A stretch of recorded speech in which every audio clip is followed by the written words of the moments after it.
Welcome, this is Pratibha Singh और स्वागत है आप सभी का मेरे यूट्यूब चैनल पर। और आज हम डिस्कस करने वाले हैं एक बहुत ही इम्पोर्टेंट टॉपिक को, जो हमारे सभी लॉ एस्पिरेंट के लिए तो इम्पोर्टेंट है ही है। साथ ही साथ मुझे ऐसा लगता है कि जो लोग थोड़ी सी भी लॉ की नॉलेज रखते हैं या लॉ को थोड़ा सा जानना चाहते हैं बेहतर तरीके से, उनके लिए भी ये वीडियो बहुत काम आने वाली है। वीडियो बेसिकली होने वाली है कि वेयर एक्स को किस तरीके से पढ़ना चाहिए कि वो बहुत ज्यादा इफेक्टिव हो हमारे लिए। और ये इसलिए भी जरूरी है ताकि वेरिक पढ़ के हमें ये अंडरस्टैंडिंग होती है कि लॉ को प्योरेस्ट फॉर्म में कैसे समझा जाए। तो ये बहुत इंपॉर्टेंट वीडियो होने वाली है, प्लीज लास्ट तक बने रहिएगा। मैं टिप्स भी देने वाली हूँ कि किस तरीके से आपको वेरिक पढ़ना चाहिए। नाउ पहले तो ये जान लेते हैं कि वाई वेरिक वेरिक क्यों पढ़ना चाहिए। तो वेरिक बेसिकली बहुत ऑथेंटिक एंड अनमोडिफाइड वर्जन होते हैं लॉ के, इसीलिए जरूरी है। Sources of all legal interpretation है ना, जितने भी प्रकार के लीगल इंटरप्रिटेशन करने हो यहाँ से हमें सोर्सेज मिलते हैं।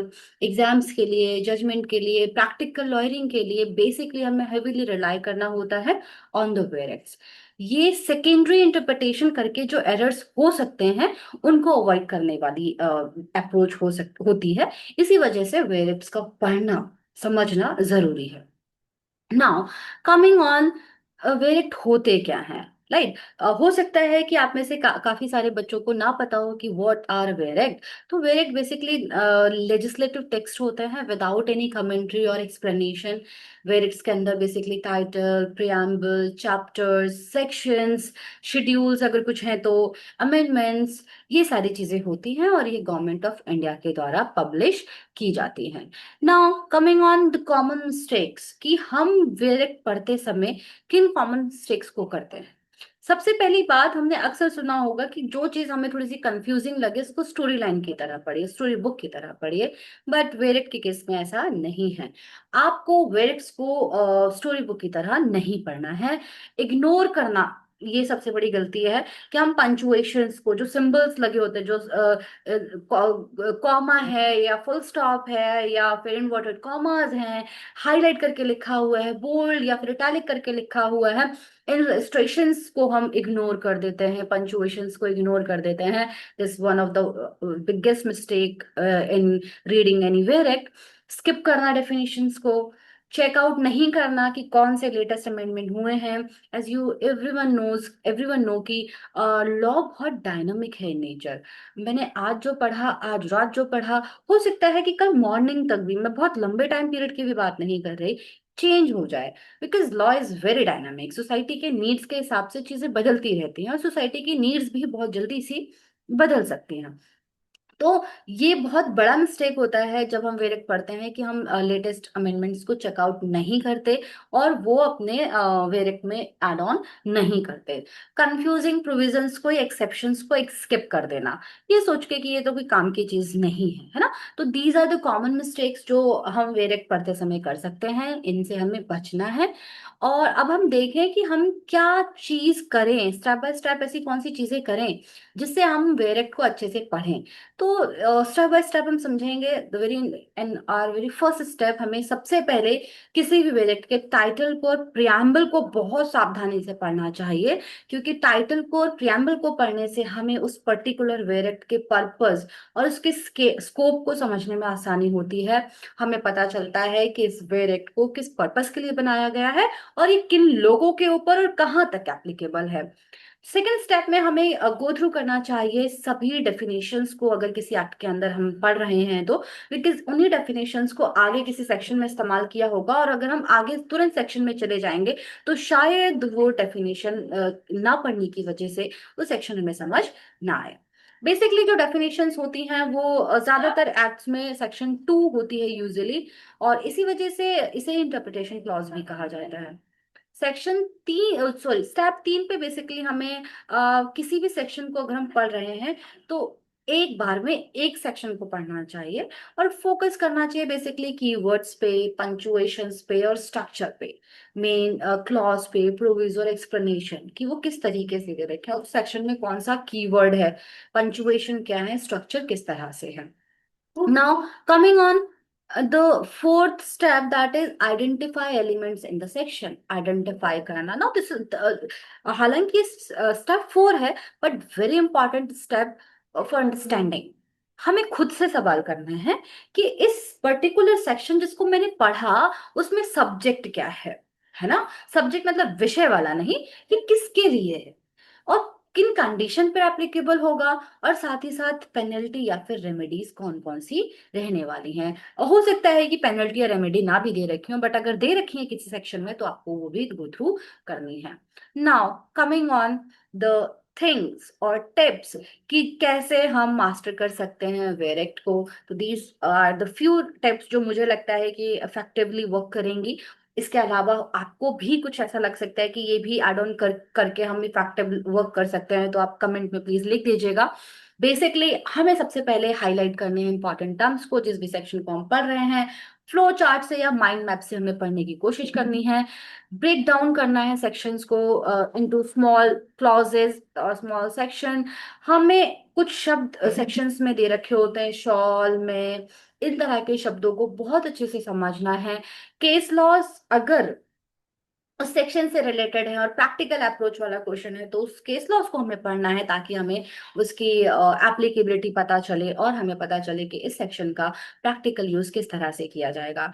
और सबसे इम्पॉर्टेंट चीज, ये हर एक एकेडमिक्स के ऊपर, हर एक पढ़ाई जैसे याद करने वाली चीजों के ऊपर एप्लीकेबल है, दैट रीड अलाउड, तेज से पढ़िए और पढ़ाइए, किसी को भी पढ़ाइए, ताकि आप उस चीज को बहुत अच्छे अच्छे तरीके से रिटेन कर पाए, बेहतरीन तरीके से समझ पाए। बिकॉज पढ़ाने से और अच्छे तरीके से बेटर अंडरस्टैंडिंग होती है, आप चीजों को समझते कुछ अलग तरीके से हैं, तो ये आप हमेशा आपको हेल्प करने वाला है किसी भी सब्जेक्ट के साथ और किसी भी मैटर के साथ।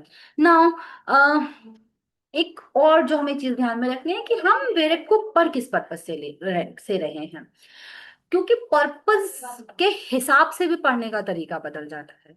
एग्जाम्स के पॉइंट ऑफ व्यू से आप पढ़ रहे होंगे तो आपको सबसे पहले देखना होगा कि उस पर्टिकुलर एग्जाम में फ्रिक्वेंटली आस्क्ड क्वेश्चंस में किन सेक्शंस को ज्यादातर पूछा गया है वो आप ध्यान दीजिए। उस सेक्शन के पर्टिकुलर कीवर्ड्स को ध्यान दीजिए, डेफिनेशंस को ध्यान दीजिए एग्जाम्स के लिए। अगर आपको प्रैक्टिस के लिए पढ़ना है तो आपको सेक्शन की प्रैक्टिकल अप्रोच को देखना होगा कि वो प्रैक्टिकली किस तरह से एप्लीकेबल होंगे, है ना। तो आपको केस लॉस के हिसाब से चीजें देखनी पड़ेंगी, उस हिसाब से अपने स्टडी को, अपनी रीडिंग को मोल्ड करना होगा। लेकिन अगर आपको इंटरप्रिटेशन के पर्पज से पढ़ना है, आप ये जानना चाहते हैं कि सेक्शन क्या कह रही है, तो आपको बेसिकली उस सेक्शन के ग्रामर पे ध्यान देना होगा, आपको इंटेंशन देखनी पड़ेगी और साथ ही साथ केस लॉज भी देखने पड़ेंगे। तो ये हमारे पर्पस है कि आप पहले पर्पस भी डिसाइड कीजिए कि for what purpose you are studying the bare acts. Now अगर मैं प्रैक्टिस की बात करूं तो have taken an example from section 63 of BNS. Basically theft का सेक्शन है ये, जो आईपीसी के 378 में था, जिसको अब रिप्लेस कर दिया गया है by the BNS section 63 of BNS. इसको हम देखेंगे कि यहाँ पे थेफ्ट को कैसे डिफाइन किया गया है, कैसे समझाया गया है। यहाँ पे पूरी सेक्शन को मैं पढ़ूंगी और बिल्कुल उसी तरीके से पढ़ूंगी जैसे मुझे लगता है कि पढ़ना चाहिए किसी वेरिएंट को, with proper pause and proper जो जिस शब्द पे जितना जोर देना उस हिसाब से। तो यहाँ पर डेफिनेशन बोलती है, whoever intending to take dishonestly any movable property out of the possession of any person without that person's consent moves that property in order to such taking is said to commit theft। अब जैसे हमने previous slide में बात करी थी कि हमें section को पढ़ के खुद से सवाल करना है। क्या सवाल करना है कि सब्जेक्ट क्या है। Subject is whoever. सब्जेक्ट क्या है, अप्लाइज टू एनी पर्सन। कौन है सब्जेक्ट इसमें, कोई भी व्यक्ति। कोई भी व्यक्ति अगर इंटेंशन के साथ डिसऑनेस्टली, यानी कि मेंसरिया है ना, क्रिमिनल थेफ्ट, हम क्रिमिनल थेफ्ट मतलब क्रिमिनल लॉस के अंदर थेफ्ट पढ़ रहे हैं तो मेंसरिया का होना जरूरी है। तो डिसऑनेस्टली, इंटेंडिंग से पता चल रहा है डिसऑनेस्टली, है ना, इंटेंशन पता चल रही है। ऑब्जेक्ट क्या है, यानी कि वो पर्सन किस पे काम करना चाह रहा है। Object is any movable property, किसी भी मूवेबल प्रॉपर्टी। नाउ की word is without consent. Without consent की एलिमेंट है, यानी कि कंसेंट की यहाँ पर अब्सेंस है। और एक्टस्ट्रियस इज वर्क, जो कर दिया गया है, मूव्स दैट प्रॉपर्टी, उस प्रॉपर्टी को उसने मूव कर लिया है, चाहे थोड़ा सा ही स्लाइड क्यों ना किया हो, बिल्कुल जरा सा ही स्लाइटेस्ट मूवमेंट क्यों ना हुआ हो, उसको काउंट किया जाएगा एज मूवमेंट, राइट। और कंक्लूड कर सकते हैं हम इन सारे ही पॉइंट से कि such action as equals to theft, ऐसा कोई एक्शन कोई भी व्यक्ति करता है, इस इंटेंशन के साथ करता है कि वो इसको डिसऑनेस्टली इसको मूव कर देगा, फिर चाहे वो जरा सा ही मूव क्यों ना करे, और सामने वाले पर्सन की कंसेंट नहीं है ना, जिससे भी वो प्रॉपर्टी बिलोंग करती है, तो such action is called theft, right. Now आगे अगर हम बढ़ते हैं तो देखेंगे कि टूल्स दैट हेल्प, है ना, कौन कौन से टूल्स है जो हमें हेल्प कर सकते हैं वेरिट को पढ़ने में। Government of India law ministry website, आप इस पे जा सकते हैं और वेरिट को पढ़ सकते हैं। वेरिट की बुक अगर आपको फिजिकल फॉर्म में पढ़नी हो तो यूनिवर्सल, CLA, सत्यम लॉ, इसके अलावा भी कुछ और पब्लिकेशंस हैं तो आप उनको ले सकते हैं, इनकी वेरिट बुक खरीद सकते हैं। अगर इसके अलावा आपको तुरंत आपको हैंडी, क्योंकि आजकल फोन में सब कुछ चाहिए हर किसी को, तो एप्स डाउनलोड कर सकते हैं, वेरिट बॉक्स, इंडियन कानून, लाइव लॉ, फिर आपको वहां से मिल सकते हैं। हाइलाइटर्स का, स्टिकी नोट्स का और विजुअल मार्कर्स का आपको इस्तेमाल करना ही पड़ेगा if you really want to master bare act. अगर आपको सच में पढ़ना है, अपने एग्जाम्स को क्रैक करने के लिए पढ़ना है, अच्छी बेटर अंडरस्टैंडिंग के लिए पढ़ना है, तो यू हैव टू डू, आपको करना ही पड़ेगा। अपनी बुक्स खरीदिए, अपना वेरेक्ट खरीदिए, आप कुछ हाइलाइटर्स पे खर्चा कीजिए, और फिर इसके बाद आप अच्छे से पढ़िए, आपको वो जरूर बेनिफिट देगा। नाउ बोनस की अगर हम बात करें तो आपको लीगल लैंग्वेज टूल्स, बहुत लीगल लैंग्वेज को टूल की तरह इस्तेमाल करना पड़ेगा। आपको समझना पड़ेगा the difference between notwithstanding versus subject to, तो डिफरेंस समझना पड़ेगा, मे वर्सेस शॉल। आपको समझना पड़ेगा कि डीम्ड एंड कंसिडर्ड में क्या फर्क है। तो अगर आपको इन शब्दों को समझने में भी डाउट होता है, आपको दिक्कत होती है, तो आप कमेंट कर सकते हैं। मैं नेक्स्ट वीडियो इन्हीं वर्ड से रिलेटेड बना दूंगी, जो ऑफ कोर्स आपकी लीगल इंटरप्रिटेशन स्किल्स को एनहेंस करेंगे, ठीक है। तो आप प्लीज कमेंट कर दीजिएगा, I will make the video. Then after, final take away, final take away यानी कि इस पूरे वीडियो से हमें जो निकल कर आया, दैट इज हमें रोज पढ़ना है। एक दिन पढ़ के हम पूरा वेरेट लेके बैठ जाएं और ऐसे ऐसे करेंगे तो हमें कुछ भी हासिल नहीं होने वाला।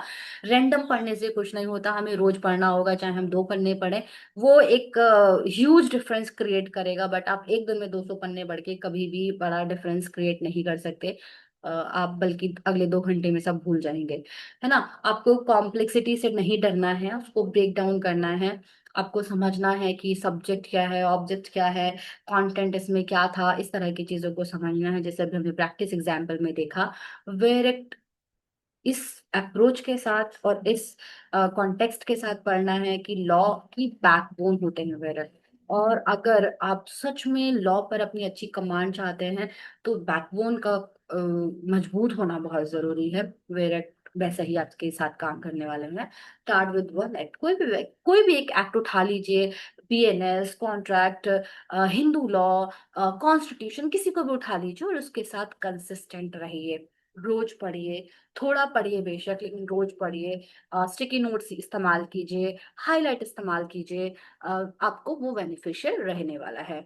और आई होप आपको ये वीडियो अच्छी लगी है। अगर आपको ये वीडियो अच्छी लगी है तो please like, share and subscribe to my YouTube channel for more for such more content. Thank you so much for watching this video, thank you.